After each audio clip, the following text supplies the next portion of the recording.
अम्मी, अम्मी जान, अम्मी जान जी फातिमा। बात सुन लीजिए। हाँ फातिमा, एक ईमेल कर रही हूँ, बताओ। और से सुनिए अम्मी जान, हमने आपसे बहुत जरूरी बात करनी है। हाँ, बहुत हाँ, मजेदार बात। करो करो, जल्दी करो। अच्छा, आप हमें जल्दी से एक सवाल का जवाब दीजिए। पूछिए। कि अगर कोई अपना वादा निभाता नहीं है, प्रॉमिस, अपना वादा नहीं निभाता, तो उसको कितना को गुनाह मिल जाता होगा अल्लाह ताला की बारगाह में? वादा तोड़ने पे कितना गुनाह मिलता होगा? फातिमा ये क्या सवाल है भाई? आप अम्मी जान हमें समझाएं ना, हमने आपको आगे इसके बारे में बताना है। आप पहले हमें ये फातिमा, बताएं। कोई पैमाना है कि कितना गुनाह मिलता होगा? 1 लीटर, 2 लीटर? लेकिन अम्मी कोई जान, पैमाना कोई तो थोड़ी। पैमाना होगा। भाई अल्लाह ताला की दुनिया है, वो रहीम व करीम है, वो चाहे किसी को माफ कर दे चाहे ना करे। लेकिन बहरहाल एक बात मैं आपको बताती हूँ, वादा करो ना करो, इंसान जो जुबान से कह दे, जो अपने वर्ड्स जुबान दे दे, वो पूरी करनी चाहिए। इंसान की जो बड़ी बड़ी क्वालिटीज़ हैं, बड़े बड़े वस्फ हैं, उसमें से एक इंसान की सबसे बड़ी क्वालिटी है, जो कह दिया वो करना है। अच्छा, इसको छोड़िए। आप हमें बताइए कि अगर हमारी वालिदा, हमारी अम्मी हमें कुछ समझाती हैं, तो हमें वो उनकी बात पे अमल करना चाहिए? बिल्कुल करना चाहिए बेटे। अम्मी कोई गलत कहेंगी, जो अम्मी कहेंगी वो करें। अम्मी, आज हमने अपनी उर्दू की जमात में एक नया उन्वान पढ़ा। उसका नाम था दोस्त बन गया दुश्मन बन गया दोस्त। स्टोरी थी जी।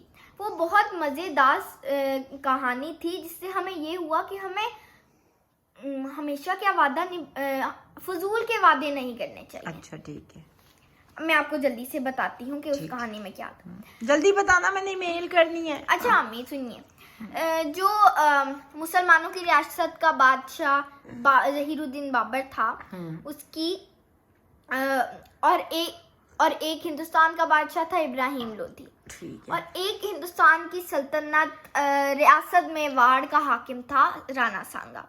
तो जब बाबर और इब्राहिम लोधी के दरमियान पानीपत का मैदान सजा, तो यानी पानीपत में लड़ाई हुई जी, मैदान सजा, तो इब्राहिम लोधी को शिकस्त हो गई। ठीक है। और बाबर फतह लेके चल पड़े। फतह हो गई, जिस पे राणा सांगा को बहुत गुस्सा आया, और उन्होंने सोचा कि अब तो जहीरुद्दीन बाबर अपने मुल्क वापस लौट जाएंगे, और अब तो उन्होंने पानीपत का मैदान जीत लिया। लेकिन ऐसा नहीं था। बाबर ने आगरा पर चढ़ाई कर दी, हुकूमत शुरू, मतलब चढ़ाई, हमला कर दिया। अच्छा ठीक। तो वहां पे राणा सांगा भी अपनी फौजें लेकर आ गया।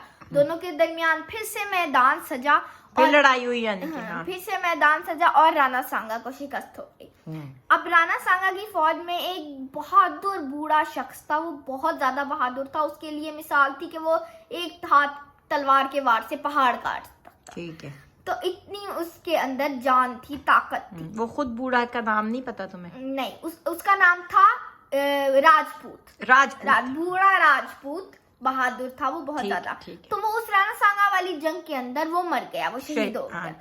तो उसका बेटा जो था वो नौजवान राजपूत, वो नौजवान था। तो उसने उस दिन से अहद कर लिया कि अब मैं चारपाई पर नहीं सोऊंगा जब तक, चारपाई मतलब चैन से नहीं सोऊंगा, पलंग पे नहीं सोऊंगा। पलंग पे नहीं सोऊंगा जब तक मैं अपने बाप के कातिल जहीरुद्दीन बाबर को मार नहीं दूंगा। अच्छा। उसने ये कसम उठाई। उसकी माँ ने उसे बहुत समझाया कि देखो, जंग में लोग शहीद ही होते हैं, मर जाते हैं। तो तुम इतनी बड़ी अहद ना उठाओ, हो सकता है तुम इसे पूरा ना कर पाओ। लेकिन उसने कहा कि मैं किसी सूरत नहीं रुकूंगा जब तक मैं अपने बाप का बदला नहीं ले लेता। जल्दी करो ना। हाँ। तो फिर वो एक दिन उसको हवा में उड़ती हुई खबर सुनाई दी कि जहीरुद्दीन बाबर दिल्ली के बाजारों में भेष बदल कर निकलता है, मतलब देखने कि कैसा निजाम चल रहा है, लोग क्या कर रहे हैं। तो उसने कहा मेरे पास अच्छा मौका है, मैं बाजार में निकल के जहीरुद्दीन बाबर को ढूंढ के तो उसको कत्ल कर दूंगा। तो उसकी माँ, नौजवान राजपूत, हाँ नौजवान, उसकी माँ ने उसको फिर मना किया, लेकिन उसने किसी सूरत माँ की बात नहीं मानी और वो चल दिया। वो कई दिन तक दिल्ली के बाजार में ढूंढता रहा कि लोगों से पूछा, क्या तुम लोगों ने कभी जहीरुद्दीन बाबर को देखा? उन्होंने कहा हमारा तो बच्चे, हमने कब देखा उसको, देखा ही नहीं था, देखा ही नहीं है हमने बात। तो वो भेष बदल कर आता था, और वो इतने सारे हजूम के अंदर कहाँ मिलना था, कहाँ उसको जहीरुद्दीन बाबर मिलता। तो एक दिन क्या वाकया पेश आया, ये नौजवान राजपूत इधर क्या हुआ वाकया पेश आया। अच्छा।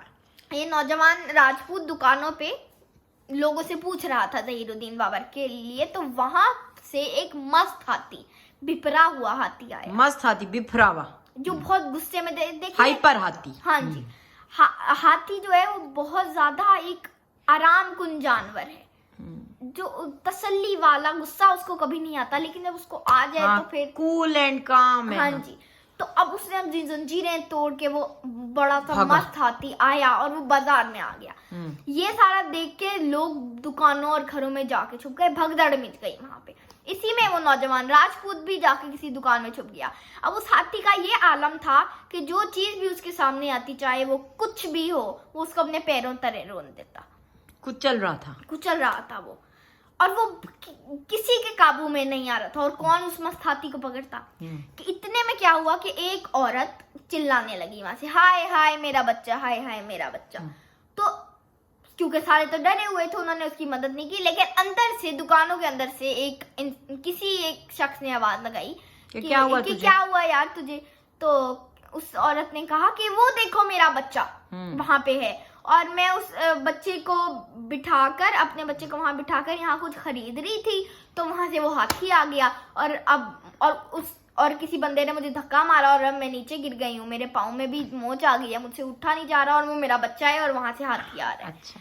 और वो औरत रो रही थी, जिसपे उसको लोगों ने दुकानों के अंदर खींच लिया कि तेरा बच्चा तो अब बच नहीं सकता, तू भी जाएगी।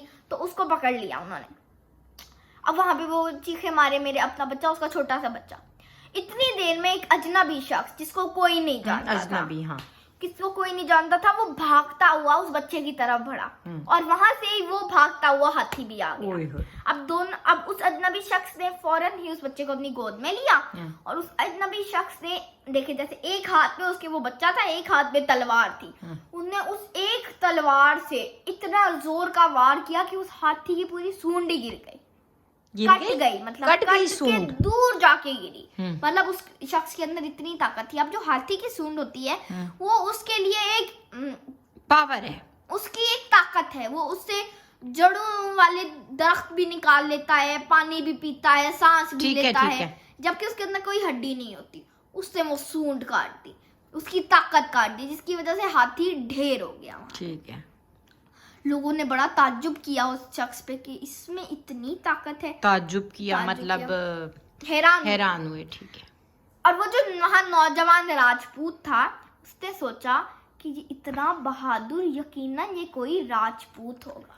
हाँ, राजपूत बहादुर होते हैं ना। तो उसने कहा ये यकीनन कोई राजपूत होगा, मैं जाके इससे पूछता हूँ इसका नाम। वो गया, उसने कहा कि तुम्हारा नाम क्या है? अब उसके जहन में कुछ ऐसा नहीं था कि ये क्या हो रहा है, ये कौन है। उसने कहा तुम्हारा नाम क्या? उस शख्स ने आराम से बोला मेरा नाम जहीरुद्दीन बाबर। वो बाबर था।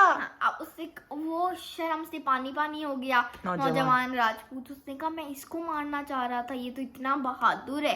और क्योंकि राजपूत लोग बहादुरों की बहुत कदर करते हैं, तो उसने अपनी तलवार उसके पांवों में रख दी बाबर के, और बाबर ने उसके सर पे हाथ रख के कहा कि तुम एक बहादुर बाप के बहादुर बेटे हो, और हम बहादुरों की बहुत कदर करते हैं, इसलिए मैं तुम्हें अपनी फौज का सिपा सालार बना रहा हूं। अच्छा, तो मैं तो इस किस्से से इतना टाइम लगा के हासिल क्या हुआ मुझे? इसका ये मकसद था कि देखें, जैसे अब उसने वादा तो कर लिया था कि मैं जब तक जहीरुद्दीन बाबर को नहीं मारूंगा, मैं चैन से नहीं बैठूंगा पलंग पे। लेकिन अब तो वो अब तो उसको दोस्त बन गया, तो वादा पूरा नहीं कर सका। तो वादा नहीं पूरा हुआ, उसको फजूल में गुनाह भी मिला। तो माँ सही कह रही थी ना, इसलिए कह रही थी कि हो सकता है कुछ भी हो जाए, तो ऐसा वादा ही ना करो, ऐसा वादा ही ना करो। सही बात।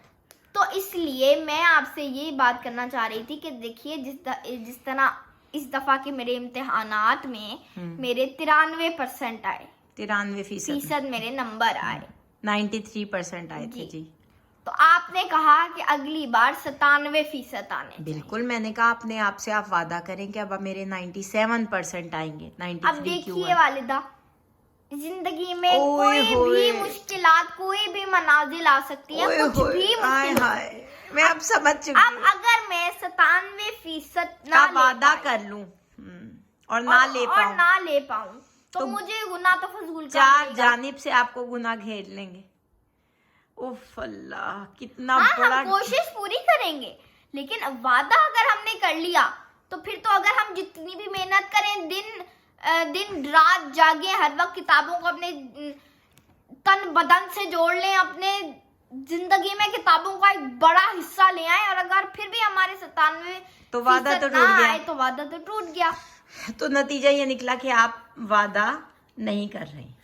नहीं वालिदा, हम कोशिश करेंगे लेकिन वादा हम नहीं कर सकते। अब हम अपना काम कर लें। ये देखो मेरी दिमागी हालत। क्या हुआ?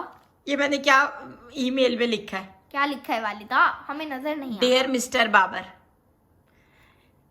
ईमेल किसे कर रही हो? ज़हीरुद्दीन बाबर। फातिमा, तुमने मेरे दिमाग की दही बना दी। वादा करना है करो, ना करना है ना करो, मेरा काम करो। राणा संघा आ गया, राजपूत आ गया, सिर्फ ये कहने के लिए कि मैं 97% नंबर नहीं ला सकती। पढ़ाई करो अपनी इज्जत से। समझ नहीं आ रहा तुम्हारे सर में क्या मारूं। वो देखो मिस्टर बाबर लिख दिया मैंने।